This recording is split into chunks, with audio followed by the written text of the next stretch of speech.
ให้พ่อกับแม่กลับไปหากันอยู่บ่ยากคือกันพ่อแม่ไปพ่อแม่ไปเยอะไปยากอีกพอสูบยาโอ้ยานพ่อเรามักแต่เอาเงินและตีโอ้อย่าได้เงินเดี๋ยวครูเอาโดยตีเอาโดยทุกข์ใจเบ้ยล่ะทุกข์ใจได้เนาะเห็นพ่อกับแม่แบบนั้นเนาะโดยตีกันเรื่อยบ่ตีกันเรื่อยแหละโอ้ยเพื่อนยาเจ้าอยู่หม่องไหนลูกล่ะเป็นยาไก่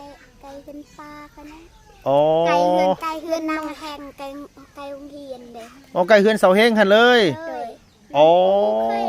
โดพอนั่งแทงเนี่ยอ๋อปู่เจ้าอันพ่อนี่บนเฮือนกันกะยาเขาเด้อ๋อบนเฮือนเอื้อยเขาเด้โดยน้องบายไก่เฮือนโดย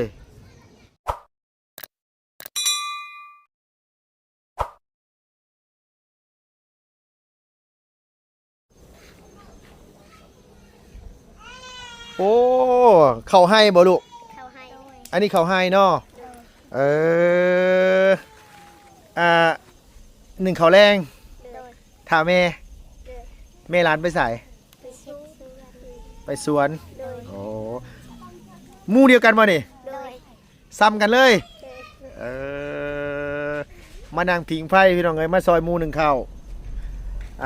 เดี๋ยวลุงถามเจ้าเนี่ยอีหล่าซื้อยังซื้อมีหน้าแล้วซื้อยังเกาะซื้อมีหน้าน้องมีนาอันนั้นได้สะซื้อง่ายโอ้น้องมีนากับน้องง่ายเป็นหมู่กันเลยเขียนอยู่ป.ป.3อยู่โรงเรียนบ้านสมุนนี่เนาะโอ้อันนี้น้องเจ้าบ่ลูกล่ะอันนี้น้องเจ้าคือกันพ่อกับแม่นี่ไปเฮ็ดสวนบอกพ่อแม่กับปะกันแล้วอ๋อพ่อแม่ป้ากันอีหล่าอยู่กับแม่กับน้องอยู่กันจะคนลูกล่ะ3 คนเจ้ามีน้องเท่าผู้เดียวนี่บ่แม่4เนาะ3คนน้องเจ้า3 คนมีหน้านี่มีน้อง2 3ทั้งเจ้าแต่ก็อยู่กันทั้งหมด4 คนแม่1ลูก3เนาะโอ้พ่อกินบ่ล่ะข้าวนี่บ่พ่อได้ยังกินแรงลูกหลานมื้อนี้บ่มีอาหารกินต้มมาม่าอยู่บ่กินว่าต้มมาม่ากินเนาะกินอยู่เป็นพี่น้องกันบ่กับน้องใหญ่เป็นพี่น้องกันโอ้โดยโอ้ยระวังน้องลมใส่ไฟลูกหล่ะไอ้น้องนั่งจับเจือเอาก่อนอื่นก่อนใดเอาสบายดีพี่น้องแน่ละสบายดีพี่น้องแน่เอาโดยสบายดีผู้น้อยนี่น้องหล่าเจ้าบ่โอ้พ่อแม่ป้ากันแต่โดนเลยลูกโอ้โดยอีหล่าเฮ็ดยังเป็นในแล้วนี่นึ่งข้าวสอนเป็นยังไปสอนก็เป็นเฮ็ดสวนเป็นบ่ปลูกผักพูดเขาให้บ่เป็นผู้นั้นน่ะเป็นผู้นี้เนี่ยบ่เป็นโอ้โหดผักโหดมีเป็นนั่นล่ะเนาะ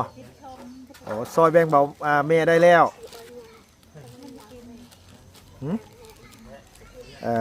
หนึ่งเขาถ่าแม่มาแต่สวนแม่อีหล่าไปแต่โดนแล้วบ่แต่12 โมงกลางเว้นพุ่นตั้งแต่เที่ยงพุ่นน่ะโอ้พี่น้องไอ้มานั่งอันผิงไฟน้ำอีหล่าเพิ่นอากาศหนาวแห้ง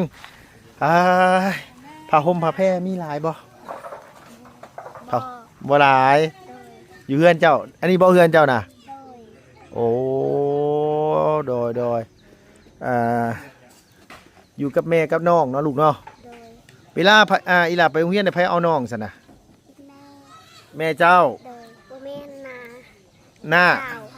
แม่ค่อยไปหายแล้วค่อยเขาปะน้องค่อยปะให้น้าสาวเอาปะให้น้าสาวอ๋ออันน้าสาวซอยเอาโดยมื้อนี้ไปโรงเรียนบ่มื้อนี้มื้อนี้คนตายอยู่บ้านนี่แม่บ้านยางอ๋อมีคนตายละหน่อยเด้โอ้น้าสาวของละน้อยเด้ อ๋อบ้านแก้งยางอันน่ะสาวของสาวละน้อย โดย เสียอะไรครูบ่มาสอน โดย ซุ่มหลานก็เลยอันว่าอายุโรงเรียนมื้อนี้ โดยมันมีคนไปแล้วเต็มโรงเรียน โอ้โดยนึ่งข้าวเองก็เป็นเนาะลูกเนาะ โดย เคยบ่เคยนึ่งข้าวดีๆเลยมันใหม่น้ำโมหนึ่งเบิดปะสิเนี่ยพวดข้าวใหม่ บอ บ่เคย โดย หมายความว่ารับผิดชอบดีตัวนี้นะพี่น้องเอ้ยมีความรับผิดชอบสูงอยู่ได้อนี่หมายความว่านั่งเฝ้าเอาสิเลยเนาะหลานเนาะ โดย อืมเคยเห็นบ่นี่เคยเห็นบ่ เคยฮักจะไปไปส่งพักปลาคอยบันสกีเลย แน่นี่ผู้นี้เห็นนี่แต่เจ้าบ่เคยเห็นบ่ โดย รอบ่ รอ รอบ่ โดย อีเอาละพี่น้องเอ้ยบาดที่นี่เพิ่นว่าเล็กน้อยสิตัวบ่เป็น รอที่สุดรอคือ โอ้ยเนาะมีแต่มาม่าแล้วอยู่รถฮะเรื่องเงินนี่บ่มีเด้อเฮ้ยยอม โอ้แม่ไปเฮ็ดสวนพัก โดย ไปเฮ็ดหัวบ่ลูกล่ะอืมคันเสาร์อาทิตย์นี่ไปไปซอยแม่เฮ็ดหัว โดย ไปอยู่เนาะ ไป แต่คือสิกลับมาไหว้ก่อน โดย มาหนึ่งข้าวทา โดย มื้อนี้บ่มีหยังกินเลยบ่มีอาหาร โดย ส่วนหลายได้กินหยังลูกหลานส่วนหลายได้กินหยังอะบัง ละไม้ หน่อไม้ โดยไปหาหมู่บ้านนี่กันละสาว ใช่หน้าสาวเจ้าน่ะ ละสาวคอยยืนเลื่อนเลย แม่นบ่นั่นน่ะ โดยละ โอ้ สาวมันสองคนมันก็แกงละไม้ อ๋อคุณผู้สาวยิ้มเปื่อยๆอยู่พี่น้องเอ้ยมานั่งเล่นน้ำเลยนะอันนี้ผู้หน้าสาวเจ้า โดย น้องแม่ โดย อืมเอ้าอันนี้นี่บ้านแม่อีหล่าอยู่พี่แม่นบ่ โดย พ่อเจ้ามาสู่แม่เจ้าอยู่พี่ บอไปอยู่บ้านสกีนเลย ตะกี้น่ะอีหล่าไปอยู่บ้านสกี โดย ร้านเกิดอยู่บ้านสกีพุ่น โดย แล้วก็กลับมาอยู่พี่ โดย โอ้ร้อยเฮ็ดสวนหรือเฮ็ดหยังลูกล่ะ ไอ้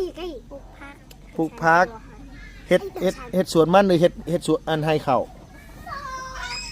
ให้ข้าวกับมันปลูกเมื่อ ข้าวก็เฮ็ดมันก็ปลูก โอ้หลายบ่ล่ะมันหลาน สองเนื่อง สองเฮกตาร์หรือ2เนื่องบ่เข้าใจได้บัดนี้ สอง นั่ง สองเฮกตาร์เลย 2เนื่องนี่คือ2เฮกตาร์บ่ โดย เฮกตาร์นี่เพิ่นเอิ้นอหย่างนะเอิ้นเนื่อง โดย อ๋อเนื่องนี่เฮกตาร์หนึงบ่ว่าไอ้ว่าที่ดินนี่อยู่พี่นี่เขาเอิ้นเนื่องนี่คือเฮกตาร์บ่หรือว่าไรเนื่องฮะดิน ดินกระแตกับจอกโปง อ๋อเฮกตาร์อ๋ออยู่พี่เนี่ยเอิ้นเนื่อง โดย โอ้โดยบ่ค่อยเข้าใจปานใดหลานคือเว้าลาวเก่งแท้สงเจ้า ใครอยู่บ้านสกีคอยว่าล่า อ๋อหลานอยู่บ้านสกีน่ะหลานก็เลยเว้าลาวเป็น โดย โอ้ เราเป็นคนลาวเด็กใครก็เล่าปลาใคร โดยว่าง่ายๆก็คือหลานอยู่บ้านสกีน่ะส่วนหลายสิเว้าลาว โดย ก็เลยเว้าลาวเก่ง โดย เด็กน้อยบ้านสกีนี่ส่วนหลายสิเว้าลาวเป็นพี่น้องเด็กน้อยสกีซะแล้วมาอยู่พี่นี่เว้าภาษาลาวหรือเว้าภาษา ภาษาละเธอ บ่เว้าภาษาบ้านเลย โดย อ๋อแต่ว่าเว้าภาษาลาวนี่ฮู้จักเป็นแต่บ้านสกีพุ่น โดย อืมน้อยง่ายมาอยู่พี่เด้อมาดู สอนว่าภาษาลาว ป้าหลานสอนเว้าภาษาลาว โดย หลานมาอยู่พี่จักปีละ 3 ปี ได้ละ3 ปี โดย โอ้เมื่อกี้นี่ป้าหลานมาเล่นน้ โดยไปยามร้าน ำมายามชิมเจ้า โดยซื้อยาเลย โอ้ป้าเพิ่นมาเล่นน้ำพี่น้องไอ้เมื่อกี้นี่เอื้อยแล้วลุงก็ฮู้จักอยู่หรอกแต่ว่าบ่ฮู้ว่าเพิ่นมีหลานอยู่บ้านนี่อืมอันนี้เพื่อนป้าเจ้าหรือเพื่อนลุงเจ้า เป็นลูก เพื่อนลุง โดย โอ้โดยราย การที่ แม่เจ้าบ่น่ะ โบหอ นึกว่าแม่เจ้าตกใจได้สิหรอกป้าโตพุ่นน่ะผู้น้อยๆนี่ก็ถือตะกร้าแม่หิวเครื่องผ้าบ่ล่ะชูเจ้าไปอาบน้ำอาบที่สายลูก อาบน้ำพุย ย่างไปทางใด ย่างไปทางนี้เลย โดย ไกลบ่สวนที่เจ้า บอนมีไก่นี่ ใกล้ๆนี้ โดย เออโดยแต่ละมื้อคือพากันไปอาบน้ำห้วยเนาะลุงเนาะ โดย บ้านนี้บ่ได้มีน้ำประปาใส่บ่ซะ บอไปปลาเอาคอเพแล้วเพเร็วบ่ อ๋อมันแพงแล้วมันเพพร้อม เพ อ๋อมันเพบ่แม่นมันแพง โอ้ย อ๋อ ออกน้ำปลามืดบ้านนี่แหละ เอาน้ำประปาบ่ได้ออกก็เลยไปอาบน้ำห้วย โดย ผู้สาวไปอาบน้ำมาแล้วบ่ยังบ่ทันได้ไปอาบฮะเอาแล้วพี่น้องเอ้ยหาแต่ลูกเตะบอลมาสั่นว่าโดยบ่รู้ว่าแม่เพิ่นสิมาจากมุ้งนี่น่ะปกติเรามาจากมุ้งลูกล่ะ หากบอ4 โมงบ่ได้4 โมง3 โมง 3 โมง 4 โมงแต่มื้อนี้มาค่ำ โดย โอ้โดยอันมื้อนี้เพิ่นมาค่ำแน่จากมุ้งแหละพี่น้องสิหามุ้งได้เลยนะยังบ่ทันได้มาอยู่ ยันแม่ไปได้เมื่อยยันแม่อาบน้ำเลย อ๋อเฮ็ดเวียกเมื่อยแล้วแม่อาบน้ำแล้วก็มาเลยซุมหลานสิไปอาบอยู่บ่มื้อนี้ ไปอาบแล้ว เบิ่งคือบ่ส่งเถอะเฮ้ย เป็นแรง ฮะแม่นบ่เนาะลุงมาบ่กล้าดอกมื้อนี้นะบ่กล้าถึกน้ำดอกหนาวๆสิปกติหนาวกว่านี้อยู่บ่ หนาวกว่านี้แหละ มื้อนี้นี่ถือว่าบ่หนาวปานใดเนาะ เลย โอ้ย มื้อหน้าสิหนาวกว่านี้อีก โดยเวลาหนาวๆอีหล่าอยู่จังไดเฮือนเจ้าฮะ นอนขึ้นหญ้า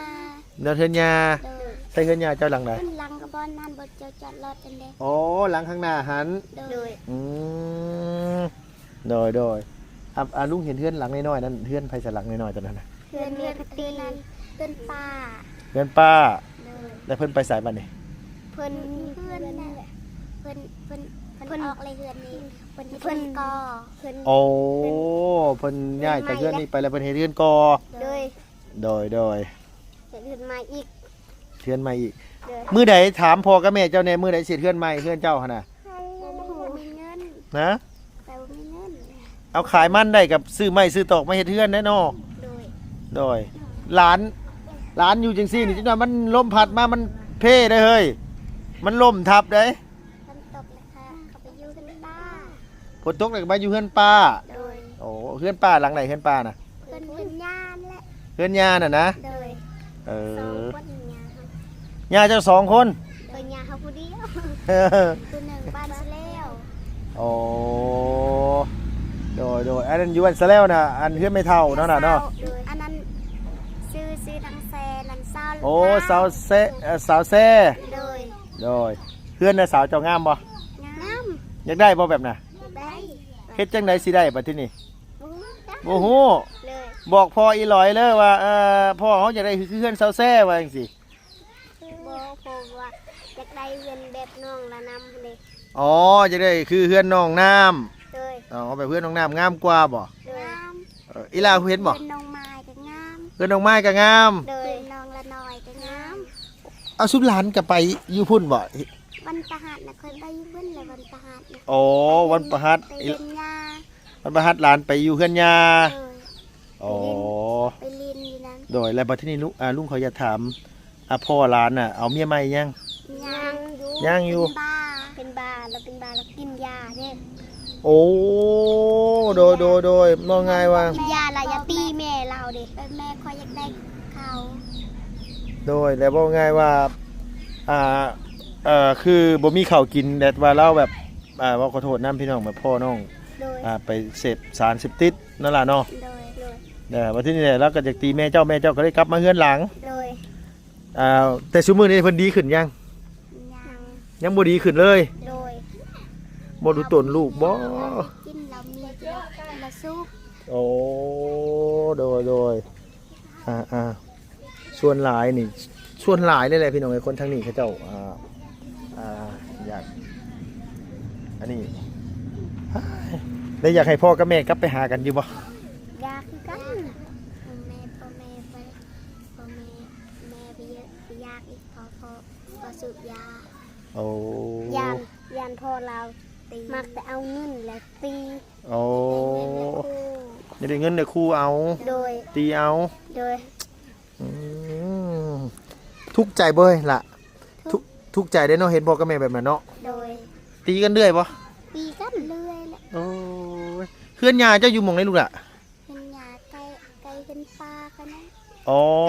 ไก่เฮือนนางแหงไก่โรงเรียนเด้ อ๋อใกล้เฮือนเสาเฮงหั่นเลย โดย อ๋อ เคยแหละ โด พอนางแหงเนี่ย อ๋อปู่เจ้าอันพ่อนี่ ปวนเฮือนกันกะยาเขาเด้ อ๋อ ปวนเฮือนเอื้อยเขาเด้ โดย ไก่เฮือนน้องบายไก่เฮือน โดย พัวนางบาย ใกล้พวกเฮือนผัวน้องหวาย โดย ใกล้โรงเรียนน่ะเนาะลูกเนาะ โดย ที่ว่าอันปู่เจ้าอันป้ากับย่าเจ้าอันว่าที่อันว่าเป็นพ่อนางเฮงนี่บ่ โดย โอ้โดย นั่นเฮือนไม่ทักยาอยู่นั่นบ่แม่นเฮือนยาข่อยเฮือนปูข่อย เฮือนปู่เจ้า ปูข่อยแล้วเฮ็ดเฮือนใหม่จะย้ายเฮือนนั้น อ๋อโดย เวลามาอยู่อีก เอาเรื่องเนาะหลานเพิ่นมาหนึ่งข้าวมองว่าแต่เว้ากันไผใหม่โหดเขาแม่สิบ่หายซะบ่ล่ะเฮ้ย บ่ แต่สุกหนึงยังนี่เบิ่งดูห่ะอ๋ออันนี้สุกแล้วบ่ลูกได้ยัง ซกแล้ว ได้ยังครับนี่ได้แล้ว ได้แล้ว ได้แล้ว เดี๋ยวเจ้าก่อน สิกินกับหยังนะข้าวบ่แรง บ่มีหยังกิน บ่มีอาหาร โดย โดยเดี๋ยวลุงสิไปเอามาให้เด้อ โดย เจ้าเคยเห็นลุงอยู่บ้านสะแล้วอยู่บ่ บ่เคยเราไม่ได้ไปเด้อ เห็นอยู่บ้านสกี บ้านสกีเด้อ เห็นอยู่เพื่อนน้องน้ำนี่บ่ โดย เอ น้อง อ ไม้ก็เคยเฮ็ด โดยโอเคปรุงบ่นี่ซับนี่ โดย ไผสิช่วยเขานี่ ไปแล้ว เจ้าเลย โดย บ่ฮ้อนบ่เฮ้ย บ่ ปรุงนู่นซั่นน่ะเฮ็ดจังไดก่อนเฮ็ดโดยหน้าสาวก็อยากอายพี่น้องเอ้ยเป็นผู้สาวอยากอายผู้บ่าวโอ้ยเนาะยันผู้บ่าวเห็นบ่ล่ะเจ้ายันผู้บ่าวเห็นบ่อืม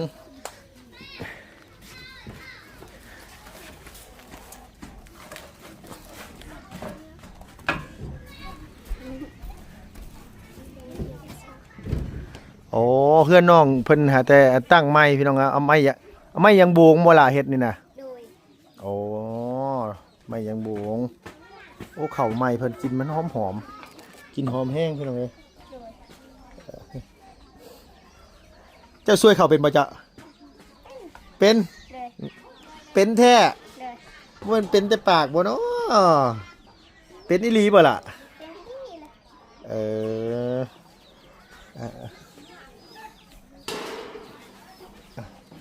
แต่ว่าให้อีหลาเพิ่นนั่นว่าโอ้ยมาจากทางไหนนั่นน่ะ มาตัดต้นไม้ โอ้ไปรับจ้างบ่อ้ายหรือว่าได้ไดไปสวนเจ้าของเองโอ้พอดีว่าเอาเข่าวมาให้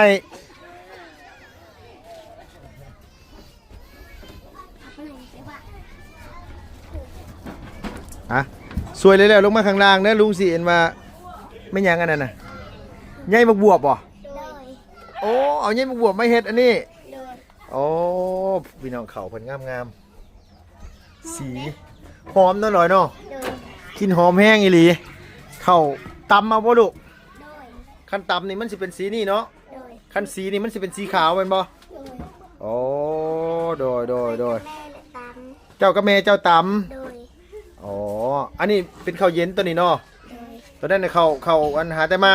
โดย ต้องแยกไว้แม่นบ่ลูก โดย ตัวนั้นเอาไว้ทั้งพื้น โดย ตัวนี้เอาไว้ทั้งเทิง โดย โอ้เก่งเว้ยเฮ้ยช่วยเขาได้แล้วลงมาหาลุงเด้อเดี๋ยวลุงเอามาให้แล้วลูกเด้อ โดย โดยเอามันมาจับเอาลูกหลานเร็วโอ้ยหล่นซ้ำนั่นลงมาเร็วมาเก็บเอาเร็วโดยเอาลูกหลานเอามาพี่เอาโดยใช้ไปทางไหนน่ะ ล่าง เอาหล่นแล้วมันหล่นพี่น้องบ่มีถุงใส่ให้น้องเพิ่นเอาลูกอะสู้ๆมือไปโรงเรียนมามือนี่ โดย บ่ เข้า สุด ใจ โดยสุดนักเรียนมีจักสุด ซอง มี2สุดอุ้ยระวังน้องตกเพื่อนเอาจับเอาน้องอุ้มน้องดูโดยโอเคสบายดีปะลูกแน่ ไปดี โดยไปเรื่อยๆล่ะเด้อบ๊ายบาย โดยว่า โดย เอาพี่น้องเอ้ยน้องผู้สาวบ้านนี้อยากอายได้ผู้สาวบ้านนี่น้องนาง โดย อาบน้ำเลยบ่เอาสบายดีเด้อเด้ออาบน้ำเลยยัง ยัง ยังไม่ทันได้อาบซ้ โดย ำรุ่นเดียวกันบ่ไหว เราเอ่ยก่อน เราเอื้อยก่อนโอ้อีหลาเฒ่าอีหลาเฒ่ากว่าเราได้เด้อ เด้อ พัวไวเนาะ ฮะเอาผัวจะจักปีเอาผัวจะจักปี พัวแต่16 ปี โอ้เนาะเอาโอเคเมื่อใดได้โดยเอาสบายดีพี่น้องเด้อโดย มาทางไทยเด้อ ซอยน้องเอาอันว่าซอยแม่เอาน้องพ่อกับแม่หาแต่มาแต่นี่เอาเอื้อยสบายดีเด้อเอาสบายดีอ้ายแล้วเราบ่ทาง ยังคนอันบักอันไม้อันนี้ อ๋อต่อไม้สิปลูกมันบ่ บ่คนมัน สิโกนมันโอ้โดยหลายอยู่บ่ล่ะอ้ายมัน บ่หลาย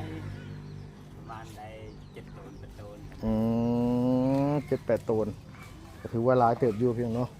เอาพอดีว่ามื้อนี้ก็นี่แหละพี่น้องเอ้ยเอาอันว่าข้าวสารแล้วก็มาม่า